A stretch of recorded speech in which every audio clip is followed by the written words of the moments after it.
Bonsoir et merci de nous retrouver pour ce focus. Alors on va dire que ce soir on va parler jeunes et environnement. Est-ce que je peux dire ça?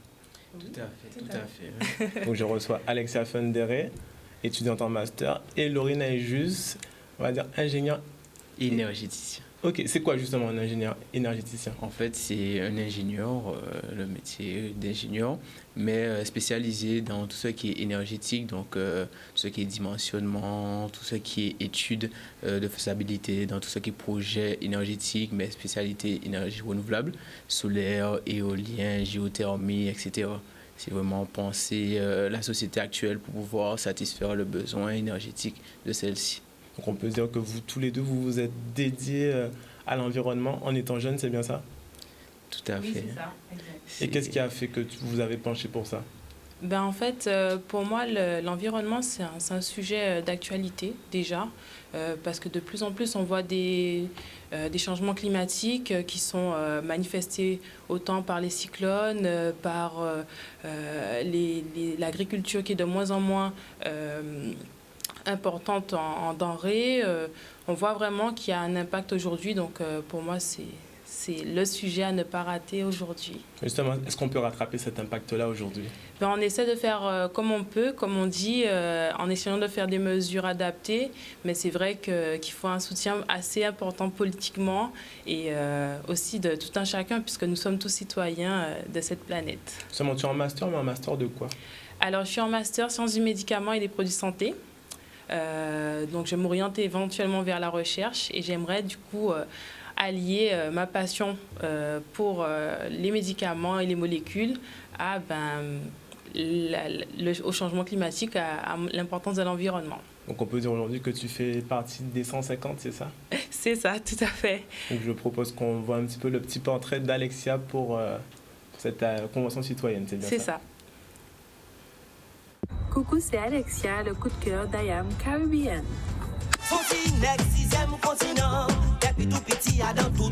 Je vais vous parler de la Convention citoyenne pour le climat. C'est une convention qui est née des Gilets citoyens sur demande du président de la République, donc qui réunit 150 personnes tirées complètement au hasard dans toute la France pour trouver des solutions pour la transition écologique. Ensuite, il y a eu un tirage au sort parmi les personnes qui avaient répondu oui, et j'avais été sélectionnée en tant qu'étudiante et aussi en tant que Guadeloupéenne. Dans de la Guadeloupe, j'ai plutôt avancé l'agriculture, la pêche. La mission était de réduire d'au moins 30% les émissions de gaz à effet de serre dans un contexte de justice sociale. Nous avons remis donc notre travail au mois de juin au président de la République, puisque c'est lui qui nous avait donné cette mission. Nous commençons déjà à proposer des choses, des solutions, trouver des alternatives. J'ai surtout pensé à ce que je pouvais mettre en place pour les étudiants, mais aussi pour mon île, la biodiversité, la mer, la rivière, la forêt. Donc j'ai pu mettre mon expérience au service de la Convention. On a pu former avec d'autres étudiants comme moi, issus des départements d'outre-mer, un petit groupe outre-mer qui a pu, pas modifier, mais amender certaines propositions, certaines mesures pour que ça réponde également aux spécificités de nos territoires. On est assez éloigné de la France hexagonale. On se sent un peu moins concerné par les décisions qui sont prises à Paris. Donc je pense notamment à renforcer une agroécologie, la pêche qui est traditionnelle chez nous, ou encore le gaspillage alimentaire, le traitement des déchets. Il y a eu pas mal de choses qui m'ont marqué au cours de cette convention.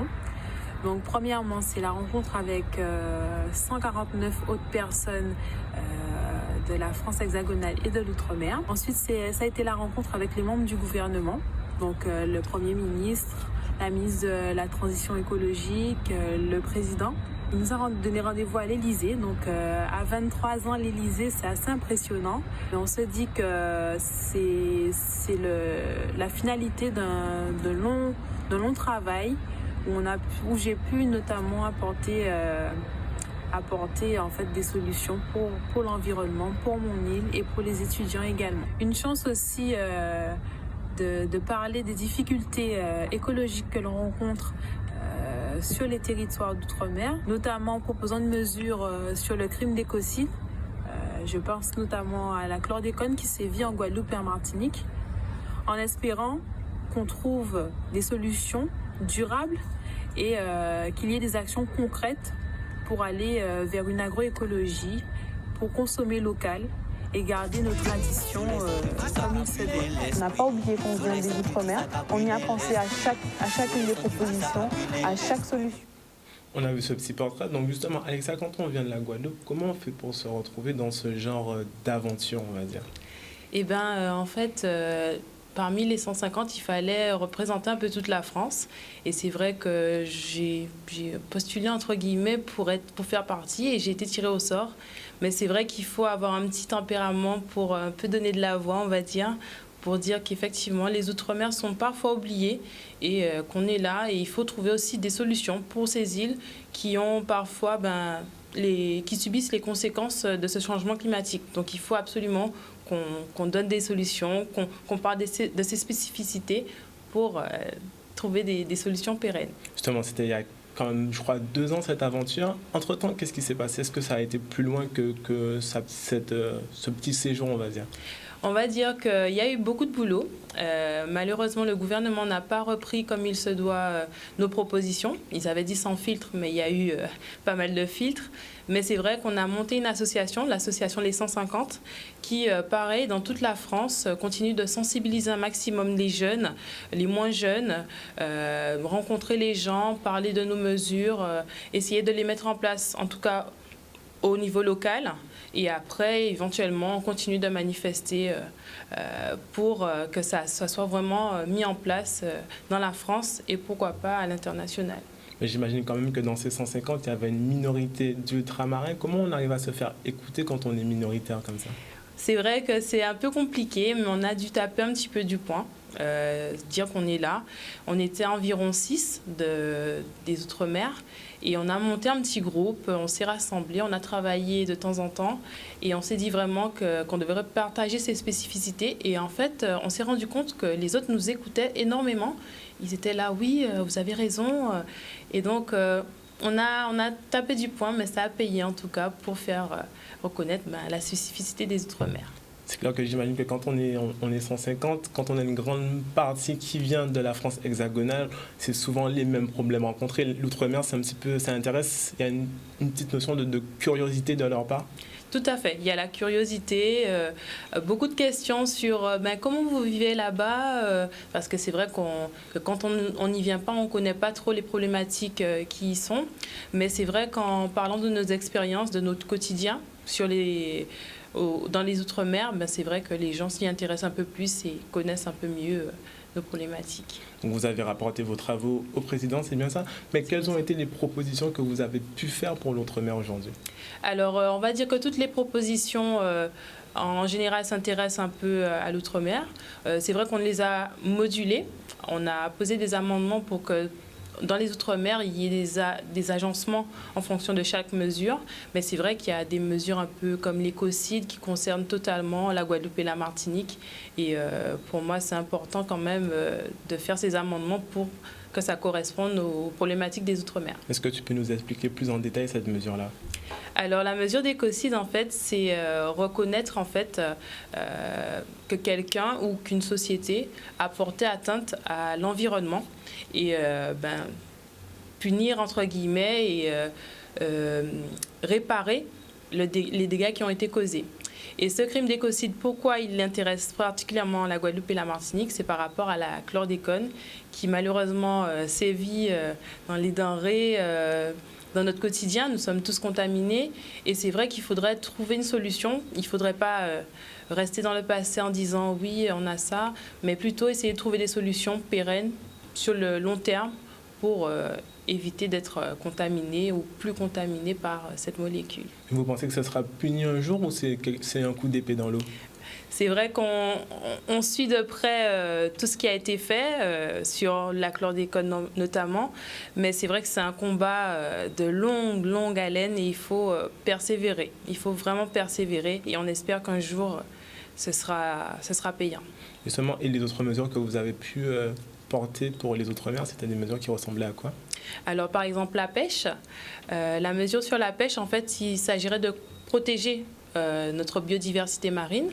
La pêche ici, elle est traditionnelle, comme sur les îles. Et en Hexagone, il n'y a pas du tout cette pêche traditionnelle. Donc, protéger cette pêche et aussi tout ce qui est autour, tout ce qui est pollution des espaces maritimes. Donc, c'est un peu ça, la mesure. Justement, je pense que quand on pêche, on aime bien manger du poisson, on aime bien le cuire aussi. Est-ce que tu as déjà pensé, peut-être dans ta vie, à cuire du poisson avec du biogaz? Est-ce que tu sais ce que c'est le biogaz? Bien sûr, bien sûr. On a fait une mesure d'ailleurs pour mettre en place des recherches un peu plus poussées sur le biogaz. C'est vrai que c'est encore trop timide au niveau de la France, mais on espère aussi que pareil, ça prendra forme et qu'on puisse éventuellement avoir une énergie plus verte que celle qu'on a actuellement. Si je te dis qu'on a un expert du biogaz avec nous. Ah, c'est super ça. Est-ce que tu peux nous expliquer le risque que c'est le biogaz justement? Alors le biogaz, donc comme le nom l'indique, donc c'est du gaz pour pouvoir permettre de la cuisson, pour pouvoir faire aussi peut-être de l'électricité en cogénération, donc c'est l'utilisation de l'énergie du gaz. Donc le biogaz, lui, le côté bio, c'est parce que ce gaz est produit grâce aux déchets organiques. Donc tout ce qui est déchets fermentescibles, restes alimentaires, déchets verts, donc des herbes, des branches, etc. Aussi de la matière fécale d'animaux. Et donc la dégradation de cette matière permet de produire du gaz, le méthane. En station, on achète des bouteilles de butane, donc c'est un gaz similaire, mais grâce à des déchets organiques, donc des choses que l'on ne considère pas, on peut produire du gaz pour pouvoir faire sa cuisson et avoir une forme d'autonomie chez soi. Mais comment tu as fait pour, on va dire, tomber dans ça, découvrir ça? Alors, je dirais que ça a commencé par rapport à l'association de mon école. Car c'est l'association EIG. Donc au départ, c'était un projet pluridisciplinaire, donc c'est un projet où on essaye de répondre à une problématique pour pouvoir satisfaire soit un employeur, une entreprise, etc. Et donc, à travers ce projet, ils ont conçu un biométhaniseur. Et moi, par la suite, j'étais aussi en stage et j'ai conçu le mien aussi pour pouvoir sensibiliser les enfants que je pouvais rencontrer lors de l'école apprenante à laquelle j'ai participé pendant mon stage. Et donc, de fil en aiguille, je me suis dit que ce projet peut prendre beaucoup plus d'ampleur vis-à-vis de l'enjeu que ça représente. Étant donné que c'est accessible, c'est un système qui est accessible, c'est un système qui est facile et c'est un système qui est adéquat aussi à l'environnement présent. On a de la chaleur, on a le soleil, parce que le soleil joue un rôle très important. Je prends un exemple que je prends souvent, c'est une bouteille de coco qu'on va mettre au soleil.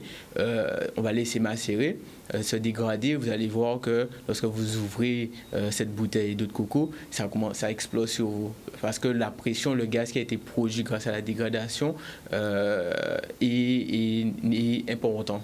Et donc, par rapport à ces deux éléments, je me suis intéressé au biogaz.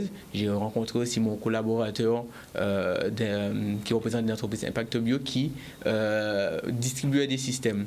Et mon envie grandissante, j'ai voulu aussi concevoir des systèmes et je suis en état de conception de systèmes aussi faits ici et grâce aux matières présentes sur le territoire.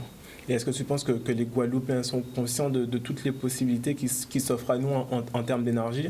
On est déjà insulaire, donc je pense que c'est bien de savoir qu'on peut parfois se débrouiller sans avoir besoin des autres, entre guillemets. Je pense que les Guadeloupéens en ont conscience et prennent conscience de plus en plus.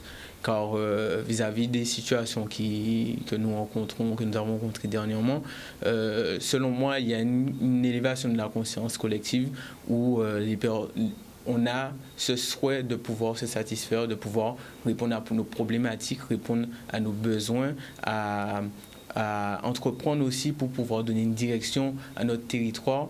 Et donc, selon moi, c'est un élément qui va justement dans cette dynamique. Mais en termes de capacité, de quantité, on est sur combien de temps, par exemple? Tout dépend de la capacité, c'est-à-dire la quantité de gaz pour une cuisson, par exemple. Exactement. Alors, il vous faut à peu près 1 kilo de matière vous permet de faire 1 heure de cuisson à feu vif et vous donne 1 litre d'engrais, de fertilisant. Parce que le deuxième avantage de la méthanisation, donc c'est ce qui permet de produire le biogaz, c'est la production à la fois de fertilisants et de biogaz. Donc le fertilisant, il est beaucoup plus riche que le compost. C'est là où la méthanisation est plus intéressante, ou à son petit plus par rapport au compost, c'est que la production de biogaz se fait grâce à des bactéries. Et les bactéries qui interviennent permettent d'enrichir aussi et de faire ressortir les nutriments intéressants dans la matière, le fertilisant qu'on donnera dans les plantes. On peut dire que c'est un cercle totalement vertueux aujourd'hui? Oui, c'est un cercle totalement vertueux. Bon, je dirais qu'il y a souvent des limites à la conception vertueuse, c'est-à-dire, je vais prendre l'exemple d'une voiture électrique. La voiture électrique va rouler de manière verte, mais la production de cette voiture va nécessiter des minerais, va nécessiter des matériaux qui ne vont pas forcément être dans la dynamique vertueuse, c'est-à-dire qu'on est dans un état de transition énergétique. On repense nos manières de faire et il y a certaines situations où ça va passer, ou certaines situations où ça va casser, je dirais, mais que on diminue le plus que possible notre empreinte carbone lorsque l'on fait on essaie de diminuer le plus que possible notre empreinte carbone lorsqu'on fait une production, lorsqu'on conçoit un système ou un élément. Donc on ne pourra jamais vraiment être à, on va dire, 100% d'énergie verte aujourd'hui? Je dirais que le gagner c'est perdre c'est gagner, c'est-à-dire que on pourra avoir des systèmes qui se rapprocheront le maximum du vertueux.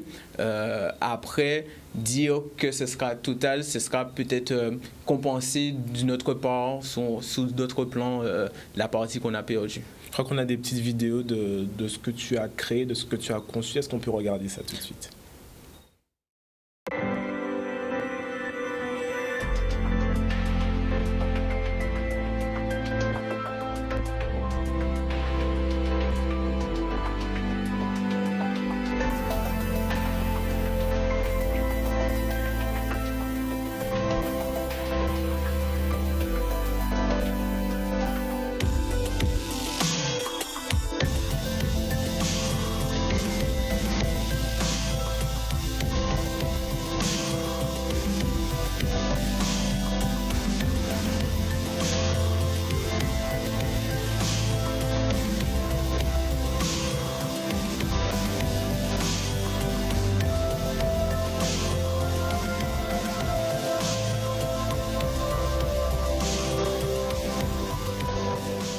Donc on peut dire que ça, c'est ce qui a été fait industriellement, mais toi, tu as réussi à faire la tienne à la maison, c'est bien ça? Oui, moi j'ai réussi à faire la mienne à la maison.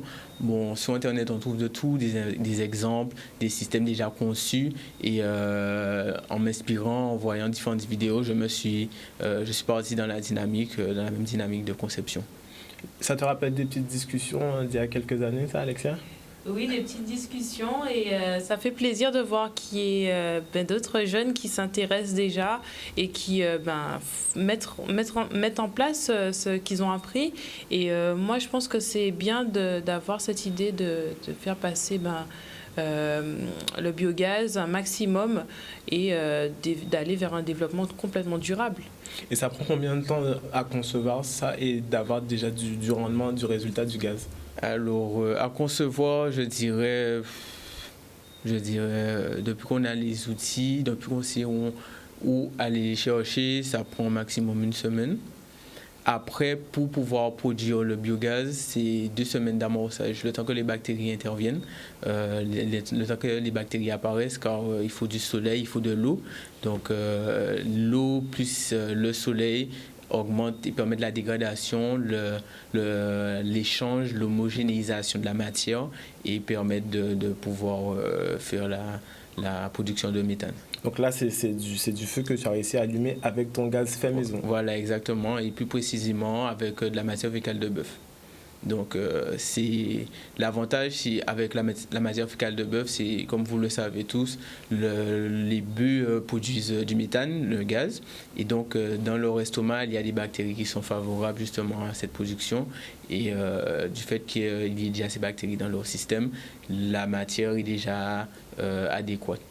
Donc Alexia, on a vu ta petite aventure avec les 150. Si c'était à refaire, est-ce que tu le referais? Sans hésitation. Sans hésitation, parce qu'en fait, l'avant et après convention, c'est un changement presque total. Savoir qu'au début, on vivait sans se soucier des conséquences et qu'après la convention, après avoir eu toutes les informations sur l'environnement, la façon dont on pollue en prenant les transports ou encore avec l'élevage, c'est vrai qu'on se dit il faut changer les choses. Et après cette convention, effectivement, il y a eu du changement dans mon quotidien, dans celui de mes proches, je suppose aussi, puisque en sensibilisant un maximum, ça fait prendre conscience et du coup, ce serait sans hésitation que je referais cette aventure. À ce moment-là, on devient, comme on dit, des éco-citoyens, c'est ça? On essaie comme on peut, avec des petits gestes au départ et après avec de plus grands gestes, on va dire. Et je pense que tout le monde devrait être éco-citoyen, entre guillemets, donc il n'y aurait même pas à donner de nom à ça. Et quand on sait qu'on vient des Outre-mer, quel est notre impact, nous, à côté de l'Hexagone? Alors, l'impact, il est assez infime quand même, mais c'est vrai qu'on subit plutôt les conséquences de ce changement climatique. On le voit avec des cyclones qui sont un peu plus virulents d'année en année. On voit qu'il y a de la pollution dans nos eaux qui deviennent de plus en plus acides, puisque en fait, les océans sont des puits à capteurs de gaz à effet de serre. S'ils sont plus acides, on ne peut plus émettre autant qu'avant. Donc il faut vraiment changer cet impact et ça part en prenant des mesures comme la protection de la biodiversité, en utilisant de moins en moins les véhicules individuels et tout cela peut éventuellement réduire l'impact sur le changement climatique. Mais est-ce qu'on peut faire comme David et Goliath aujourd'hui? Est-ce qu'on sera entendu? C'est vrai qu'on se dit parfois on n'est rien sur Terre, mais je pense que c'est avec chaque grain de sable qu'on fait de grandes choses. Donc il faut taper du poing, il faut essayer de changer les choses à notre niveau, individuellement, et après en famille, au niveau local. Et après, ça prendra quand il faudra. Mais c'est quoi les petits gestes à faire au quotidien pour devenir petit à petit un éco-citoyen à 100%? Alors, je pars du plus simple, on va dire le tri des déchets. Essayer de produire le moins de déchets possible déjà. Essayer aussi donc de trier.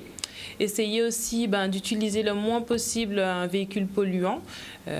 Parfois, juste pour aller à quelques mètres, on se dit je prends la voiture, il faut éviter. On essaie aussi de nettoyer nos sols, essayer de ramasser tout ce qu'il y a par terre, essayer d'avoir justement le moins d'impact possible, essayer d'avoir moins de plastique, essayer de faire tout ça. Et je pense ces petits gestes mèneront à de plus grands gestes après. Laurie, qu'est-ce qui a fait que toi tu t'intéresses à tout ce qui est environnement, tout ça? Comment tu es vraiment tombé dans cette marmite-là? Je dirais que c'était de nature par rapport à ma manière de penser et tout. J'étais très randonnée, j'étais vraiment prendre conscience de ce qui m'entoure. Parce que dans l'environnement, on entend ce qui nous entoure. Donc ce qui nous entoure, c'est ce qui nous définit. Quand on valorise ce qui nous entoure, on se valorise soi. Donc je dirais que c'est cette volonté de grandir en estime, d'avoir conscience de mon être, que j'ai décidé de prendre conscience de cet environnement qui m'entoure aussi. Et vis-à-vis de tous ces éléments qui sont venus, faire de l'huile, sa propre huile, par exemple l'huile de coco, l'huile d'avocat, faire des choses avec les choses qui sont sous mes mains, j'ai pris conscience, ou je prenais conscience de plus en plus de la valeur de cet environnement, je dirais. Donc on va dire que tu as fait un petit peu de tout, de l'huile, de coco, jusqu'à aujourd'hui à faire ton propre gaz, c'est ça? Voilà, je dirais que c'est le côté aimer toucher, aimer concevoir, aimer découvrir, expérimenter. Donc tous ces éléments sont venus pour me mener, sont venus sur mon chemin et m'ont mené au métier que j'ai choisi aussi, car en tant qu'ingénieur, il y a cette volonté de pouvoir concevoir, il y a cette volonté de pouvoir adapter des systèmes, mettre en place des choses pour pouvoir répondre à certains besoins. On va développer tout ça après une petite courte page de pub. À tout à l'heure. Et nous voilà de retour sur le plateau avec Laurie et Alexia. On va continuer un petit peu à développer tout ce qu'il y a autour de l'environnement et des nouvelles énergies, comme on disait tout à l'heure. Mais on sait que depuis quelques années, on subit les sargasses. Est-ce que dans ta convention pour le climat, et toi, Laurie, de ton côté, est-ce que vous avez tous les deux étudié des possibilités de transformation des sargasses aujourd'hui?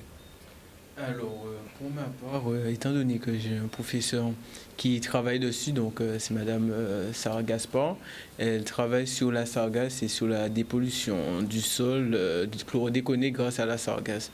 Et le fait d'être en contact avec elle, d'avoir justement ces éléments, souvent le fait de prendre des éléments qui sont problématiques pour pouvoir en faire des avantages, je me suis dit pourquoi pas l'utiliser aussi pour mon système.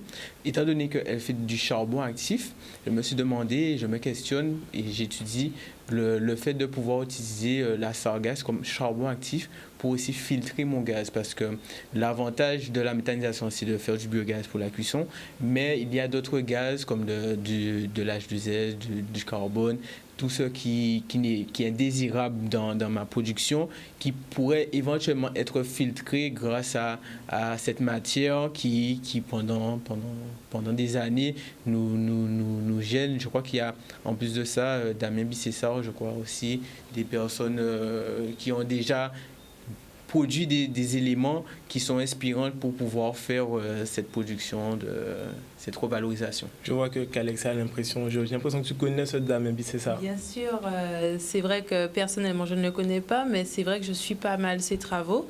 Il a notamment travaillé sur la possibilité de filtrer l'eau avec les molécules de chlordécone à l'aide d'un filtre à charbon.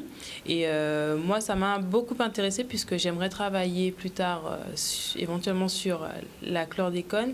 Et d'ailleurs, je vais faire un stage de fin d'études sur justement l'impact de la chlordécone sur l'organisme. Donc tout ça, en fait, c'est lié. Le corps est lié à l'environnement dans lequel on vit. Et une problématique, effectivement, comme la chlordécone, est autant liée à la pollution avec les sargasses. Et donc, il faudrait justement poursuivre nos recherches en tant que jeunes, en tant qu'étudiants, vers ces problématiques pour en faire justement un cercle assez vert. Ouais, donc dans vos deux domaines qui sont peut-être parfois opposés, on penserait pas que vous travaillez sur la même chose. Ça finit forcément par se rejoindre à un moment. Bien sûr, la santé est liée à l'environnement. Donc si l'environnement est pollué, la santé prendra un impact et on vivra un peu moins bien. On le voit bien, on sait qu'il y a des études qui sont faites sur l'impact de la chlordécone, notamment sur le cancer de la prostate. Et si éventuellement on ne trouve pas de solution pour la chlordécone, effectivement, le taux de cancer peut augmenter. Donc vraiment, on arrive quand même à se rejoindre autant en santé qu'en environnement. Et ça, c'est bien, je pense, pour trouver des solutions pour demain. Donc Laurie, tu nous parlais des sargasses tout à l'heure. C'est possible aujourd'hui de faire du biogaz avec des sargasses? Alors, c'est délicat étant donné que la sargasse, lorsqu'elle se dégrade, elle produit un gaz qui n'est pas très recommandé. Je crois que c'est le sulfure, si je me trompe bien, je me trompe pas. Et donc, la sargasse, par rapport à sa dégradation, c'est pas forcément adéquat. Il y a des matières qui sont plus favorables, telles que les restes alimentaires, parce qu'en fait, le principe, c'est que c'est comme une digestion. Dans une digestion, on a des bactéries qui viennent, qui vont casser petit à petit notre nourriture, jusqu'à faire ressortir les nutriments dont on a besoin. Donc, ce sont des chaînes avec du carbone, de l'hydrogène. Le méthane, c'est du CH4. Donc, c'est un carbone et 4 hydrogènes. Donc, c'est des éléments qui sont riches en ce type de chaîne, en polymères, je dirais, tels que des protéines, des lipides, des glucides, tout ce qui représente notre digestion, en fait, tout ce qui représente ce que notre corps a besoin. Je dirais que ce sont ces éléments qu'on va utiliser. C'est pour ça que je dirais, comme l'a dit Alexia, c'est le corps, la santé, l'environnement. Le méthaniseur peut être assimilé à un corps qui mange, qui produit du gaz, qui produit de l'énergie, qui est utilisable et valorisable. Donc on peut dire que tu as créé une espèce de corps humain de tube digestif. Bon, je dirais, je ne vais pas prendre la prétention de dire que j'ai créé, étant donné que c'est une chose qui existait bien avant, mais je souhaite la démocratiser ici, car c'est un système tellement rudimentaire, tellement efficace et simple qui peut se subvenir à lui-même, qui n'a pas besoin d'électricité, qui n'a pas besoin d'être branché, qui a juste besoin de recevoir la matière qui l'entoure, qui est produite en Guadeloupe, telle que le soleil et les déchets, énormément de déchets. Des déchets, on en produit tous les jours, en mangeant, en faisant son jardin. L'homme produit des déchets même en vivant, en produisant du CO2, etc. Bon, un déchet va être défini comme déchet selon la perception, parce que ce qui peut être un déchet pour l'un peut être une valorisation pour l'autre. Si des insectes vont prendre notre nourriture, nos restes alimentaires, ça reste une valorisation pour eux et ça reste des déchets à nos yeux. Donc c'est vraiment ce côté, selon moi, voir le côté cycle. Car tout est un cycle, c'est ce qui commence quelque part, finit au point de départ. Donc c'est tous ces éléments. Est-ce que tu as les moyens entre tes mains pour aller plus loin Alors, on a participé à Jouer à Tradition, qui s'est passé en décembre dernier. Et on a fait la rencontre de personnes qui travaillent à Cap Excellence et qui sont acteurs dans seulement cette communauté d'agglomération. Ils ont été très séduits par le système de biométhanisation, car ils ont un projet qui s'appelle AgroPark. Oui. Donc c'est un centre d'agrotransformation où je dirais même un point de synergie entre le producteur et le consommateur, le producteur et l'artisan, je dirais, à la fois le cuisinier, l'agriculteur, etc. Et donc, normalement, on a une séance de travail en janvier pour pouvoir réfléchir justement à intégrer ce système dans ce lieu et aussi à faire de la production et de la création locale de la production, car c'est ce qui fait vivre notre territoire aussi, c'est la possibilité de pouvoir faire un lien, une communauté qui avance et qui développe ensemble. D'accord. Et Alexa, est-ce que toi, tu arrives à voir plus loin aujourd'hui pour tes études? Déjà, tu repars dans l'Hexagone, c'est ça? Alors, je repars dans l'Hexagone et après au Canada pour faire mon stage de fin d'études.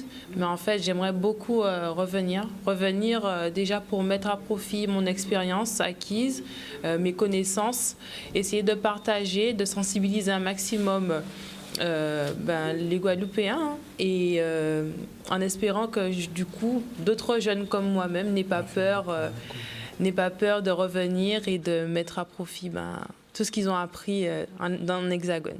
Est-ce que ce stage de fin d'études que tu vas faire au Canada, je crois, sur la chlordécone, pourquoi ça ne se fait pas ici en Guadeloupe? Alors, c'est vrai que trouver un stage en Guadeloupe, c'est encore compliqué et encore plus compliqué sur la chlordécone. Mais il faudrait justement faire un appel à tous les chefs d'entreprise, à tous les chercheurs qui souhaiteraient justement faire des travaux sur l'environnement local. Faites venir des jeunes qui font leurs études en Hexagone, faites-les revenir pour justement travailler, pourquoi pas rester sur le territoire pour faire avancer les choses. On manque d'opportunités aujourd'hui pour les jeunes dans ce genre de, on va dire de filière aujourd'hui en Guadeloupe? pas que dans cette filière, mais je pense que c'est une filière assez importante. Donc il faut de plus en plus essayer, pousser les personnes qui sont à la tête des entreprises, essayer de pousser, booster, apprendre plus de stagiaires, plus des jeunes guadeloupéens pour mieux revenir après. Est-ce qu'à l'avenir, vous voyez collaborer sur un futur projet tous les deux? Moi, j'ai dit pourquoi pas. Tout à fait. Donc ça, ce sont des idées qui vont mûrir par la suite? Bien entendu. Oui, bien sûr, les idées ne manquent pas. Et tant que la ressource ne manque pas, les idées ne manquent pas, étant donné qu'on a tout ce qui est de l'eau, on a le soleil, on a aussi la géothermie avec, je ne me souviens plus exactement du nom, c'est Bougré, je crois. Ils sont... Il y a cette volonté de voir aussi cette énergie, ce potentiel. Donc je dirais que tant qu'on a un environnement qui émet un potentiel, il y aura toujours des idées à émettre et toujours des projets à faire et des partenariats à faire pour pouvoir justement développer et avancer dans les meilleures directions possibles. Et tu le disais tout à l'heure, tu présentes parfois ta machine à biogaz, entre guillemets, aux enfants. Est-ce qu'ils sont réceptifs quand tu leur expliques ce que tu fais? Alors oui, car c'est un système qui est enfantin, je dirais. C'est un système qui est simple. C'est un petit peu comme des travaux pratiques. Voilà, c'est-à-dire qu'on part du principe où on mange, on prend de la nourriture, et cette nourriture va devenir une purée, par exemple. Cette purée, par la suite, va devenir une matière un peu plus, on va dire, digérée. Donc, en général, c'est des matières qui ont une couleur un peu marron, qui se rapprochent aussi de la matière fécale. C'est-à-dire qu'on part du principe où c'est une matière de départ et ça finit en une matière qui ressemble à de la matière fécale. Donc, on a pris tous les nutriments nécessaires et donc les enfants, ils connaissent ça, c'est leur corps, c'est leur système digestif.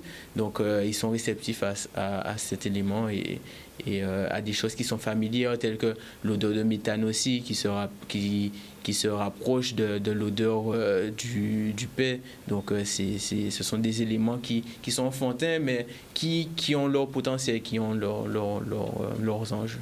Est-ce que tu penses qu'on peut imaginer dans quelques années avoir tous chez nous du biogaz? Alors, je le souhaite et je souhaite encore plus qu'il y ait aussi un endroit de production tel que lorsque nous avons nos bouteilles de butane, quand on va en station pour aller chercher sa bouteille de butane, je souhaite qu'il puisse avoir une production de méthane avec le même principe, le même contenant et qu'on puisse aller à la station acheter sa bouteille. Alors, ce serait largement un coût beaucoup moindre car déjà il n'y aurait pas de transport, il n'y aurait pas de diminution du transport dû au butane qui est créé et qui est produit autre part.